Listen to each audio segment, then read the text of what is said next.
Shoni grew up going to Astroworld, and in October of 2005, when Astroworld announced it was closing its doors, she cried.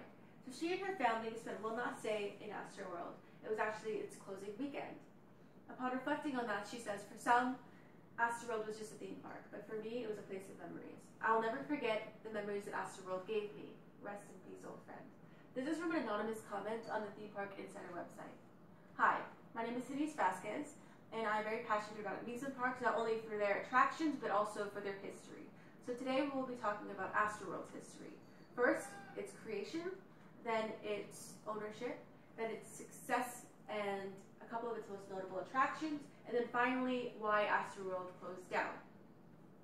So Astroworld was created by former Mayor Roy Mark Hofheinz, and according to Houston Public Media, it was also by the rest of his family. So he and his father worked on the initial construction for it, and then his sister, Dean Hofheinz Anton, worked on the creative design and artwork for the park, as well as public media. So the park opened on June 1st, 1968, and for the first 7 years it was family owned, until 1975, when it was sold to Six Flags and was renamed Astroworld, a member of the Six Flags family. So when the park opened on June 1st, 1968, on its opening weekend it had over 50,000 guests. According to the Houstonia magazine article written by Diana Ray, on the first 2 decades that the park was open, it had over 30 million guests going to the park. So it was a very successful park.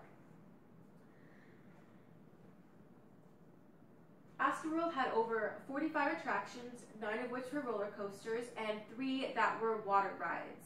So Thunder River opened in 1980 in Astroworld, and it was the first River Rapids park at the time.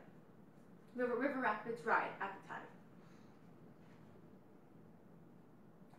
Texas Cyclone was opened in 1976. It was the biggest wooden roller coaster in America, and at one point was the #1 roller coaster in the world. Its construction was delayed by a tropical storm, funnily enough.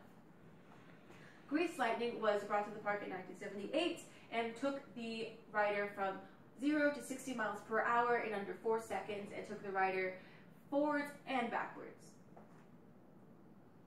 Batman the Escape was actually brought to the park in 1993, but was originally named Shockwave and was from Six Flags Magic Mountain, and was renamed and rethemed to be Batman the Escape, being brought to Astroworld.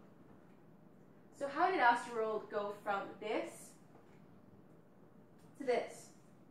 So on October 30th, 2005, Astroworld officially closed its doors. Over the next year, it would either be sending their attractions to other parks or destroying them completely. Now it is used as overflow parking for the Houston Rodeo. Officially, Astroworld announced that they were closing because of low park performance, parking disputes with Reliant Stadium, and the estimated selling price of the land that Astroworld was on. So the land was estimated to sell for over $150 million, but ended up only being sold for $77 million, less than half of the estimated cost. But the major reason the Astroworld closed down was for the park's low performance. So why was the park performing so poorly?